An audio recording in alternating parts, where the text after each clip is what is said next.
In this film, we'll learn a little bit more about what an organ scholarship is, the benefits of holding one, and how to start preparing for it. First, what exactly is an organ scholarship? An organ scholarship is a post usually held by a student organist, either at a university, in a college at a university, in a cathedral, or in a parish church. It's an opportunity for you to gain valuable practical experience as an organist, working in a music department, usually, but not always, under the supervision of a director of music. Your duties could include playing hymns for said services, accompanying the choir in sung services, playing organ voluntaries, running choir rehearsals, and occasionally directing services, and various administrative duties. Some, though by no means all, of the UK's organ scholarships are offered by the individual colleges at Oxford and Cambridge universities. And in these films, we'll be talking to some directors of music and also some organ scholars about how best to start preparing for the organ scholar trials or auditions. The skills that a scholarship demands, and indeed the many benefits of holding one, apply to any organ scholarship, wherever it is and whether or not you are at university. Conservatoire students, for example, often hold organ scholarships at cathedrals and churches alongside their studies. Cathedral organ scholarships are often held by young professionals who've just finished their higher education. Any potential organ scholar, whether they're applying for a scholarship at Oxford or Cambridge or not, will benefit from watching these films. I mean, there are the obvious benefits of learning so much repertoire in a short space of time, but then you're getting used to performing in a pressurised situation every day, in the case of Magdalen, and learning how to train trebles, boys' voices, learning how to conduct a choir. But more than that, you learn very useful skills about yourself and how to manage your time properly, because you're trying to juggle a degree with essentially being a full-time practicing musician. It was an extraordinary experience. It was probably maybe the best 3 years of my life in terms of education, making friends, musical experiences. It was probably also the hardest 3 years of my life. I was thrown in at the deep end. Richard Marlowe, who was the director of music at the time, used to give me scores to read with all sorts of clefs in them, and there were several moments where I felt deeply uncomfortable. But I left at the end of it a much better musician than when I'd arrived. And I coordinate all the organ scholars. I'm the only one in this university that keeps an email list of all the organ scholars, believe it or not. And that's because so many organ scholars are not reading music here. And probably, I would say 50% of the organ scholars in Oxford are not reading music. They are reading other subjects. So I try to get them all together, whether it's for master classes. We've brought in people from around Europe and around England, certainly, to give master classes maybe once a term. We've had playing classes and improvisation classes and that sort of thing. But I also try to get them together socially, because I think there's no greater benefit than having an organ scholar who, organ scholars tend to be isolated in their colleges, and they're pretty much the only ones doing exactly what they're doing in their colleges, and so they have no one to compare notes with or talk to. So I think it's of huge value to get them together with other organ scholars, and they can compare notes. They can say, oh, wow, we did, Dyson and F last week, and the soloist really fell apart, and what do you do when a soloist falls apart? That they can compare notes. We're really lucky here in Cambridge in that on the whole, organ scholars tend to have their lessons right here in Cambridge rather than having to travel outside of the university during term time. Whilst it's very typical for a good number of lessons to take place on an organ scholar's own college organ, there is also the fantastic opportunity to go and learn on instruments that represent different heritages, different national accents and so on. What I really enjoyed was a sense of new musical worlds opening up, really. I can remember very vividly, for example, that we had Roger Norrington come to do Gabrielian shoots with the choir, did Mass in B minor, the John Passion, had to be involved in all of those things in one way or another. But also a sense of being in a kind of community of like-minded musicians, which if you're an organist, can sometimes be a difficult thing to find. I think the thing that I enjoy the most about being an organ scholar is working with the college choir.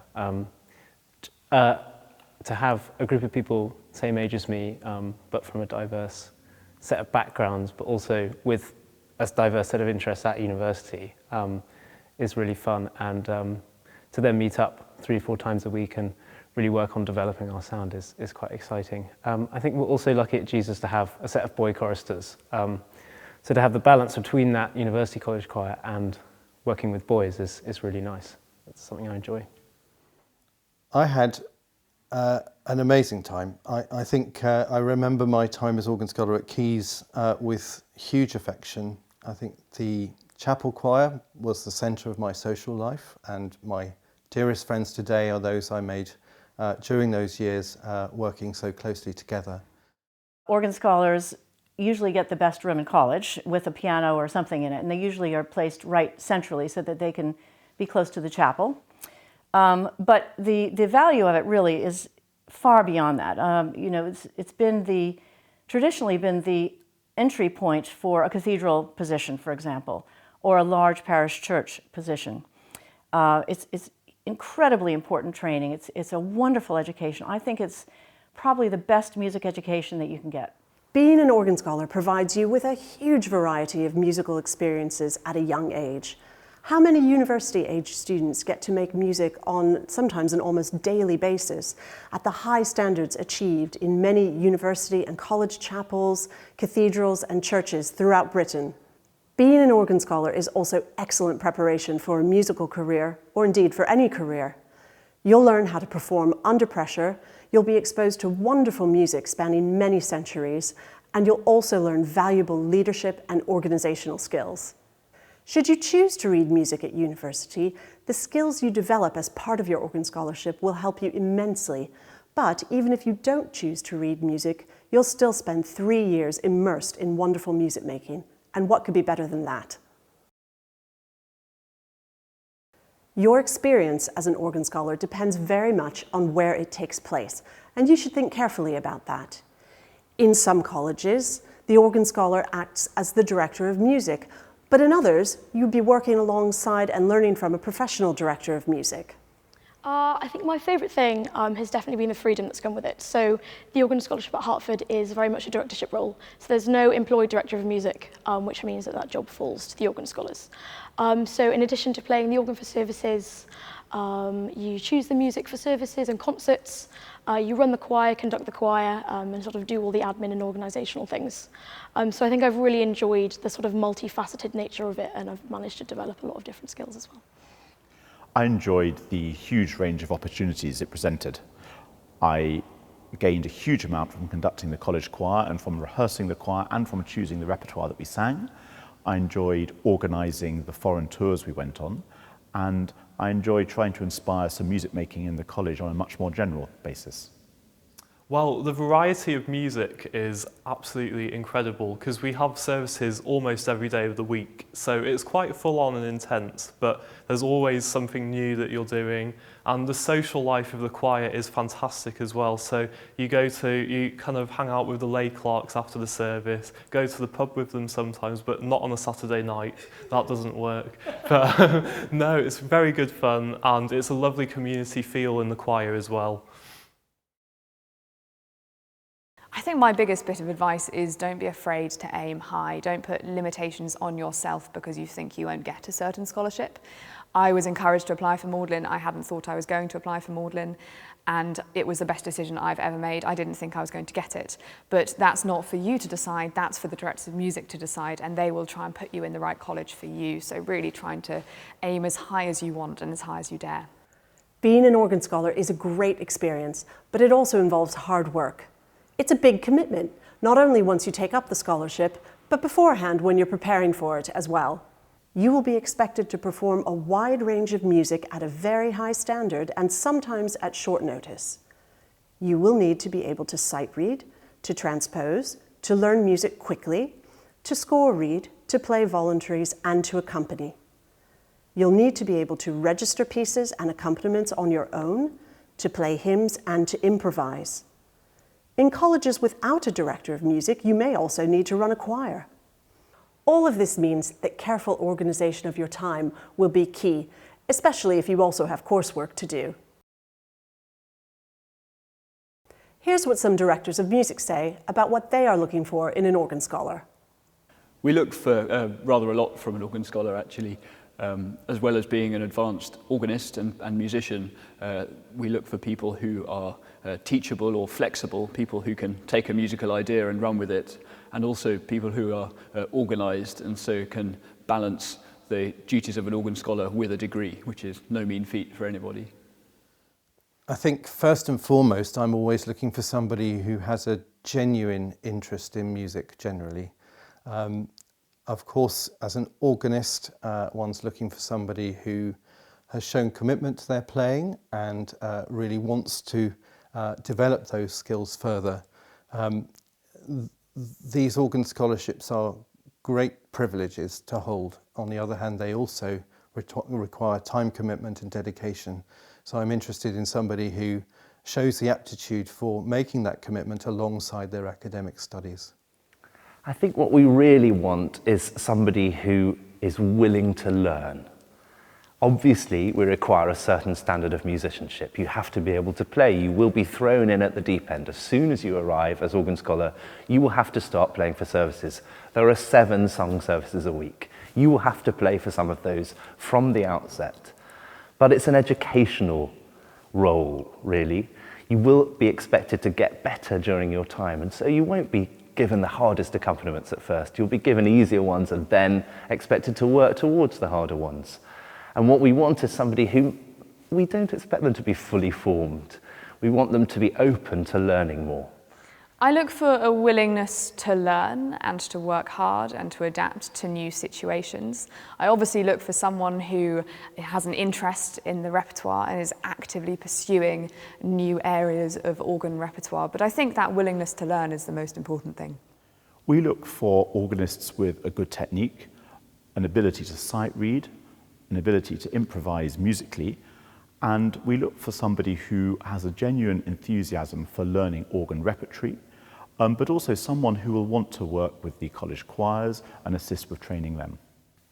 I look for somebody who really wants to be involved at a high level in music making, not for somebody who's an absolutely finished product, who's ready to go off into the profession, because it's absolutely right that somebody who comes here over a period of 3 years, then they should be better when they leave than when they arrive, and we have ways of supporting people through the challenges that they face and that I remember having to get to grips with as an organ scholar.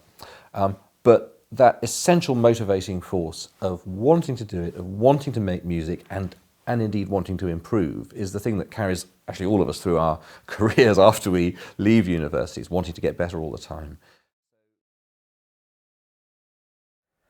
The current A-level music curriculum does not provide training in some vital areas, and students and their teachers are sometimes unaware of what is required to gain and hold an organ scholarship successfully. Students sometimes turn up unprepared for trials, and those who do get an organ scholarship can sometimes find themselves overwhelmed. However, careful and thorough preparation can ensure that this doesn't happen to you. I would say prepare, prepare, prepare, because the better prepared you are when you come in, the better success you will have as an organ scholar. My first piece of advice would be to practice, especially skills. If you are good at sight reading, if you're good at score reading, if you're good at transposition, it will save you so much time. I think it's very important to have a strong sense of what the demands of the position are going to be.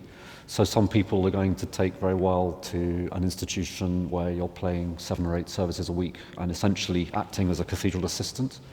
Other people are going to be happier, I think, with an environment where it's maybe 1 or 2 services a week and the pressure is a little bit less intense. But I think there's something for everybody out there. I think it breaks down into 2 things. One is the musical preparation. I think the more playing experience one can get, the better. And in terms of things that one might have to do both during an organ scholarship and indeed during the audition process itself, the earlier one starts to prepare for that, the better. Thinking about, for example, some of the tests that one asks at the audition stage, in sight reading and score reading and transposition, none of those skills are elusive, but on the other hand, they do take time. and so it's very difficult for someone to give of their best if they've just begun those processes just a few months or so before the audition. So for the first part is just to get ahead with everything. The other side of things is that there are 23 colleges in Cambridge which offer organ scholarships within the scheme, and the nature of those organ scholarships vary very considerably between one another, both in terms of the opportunities and in terms of the time commitment and the level of skill required at an early stage.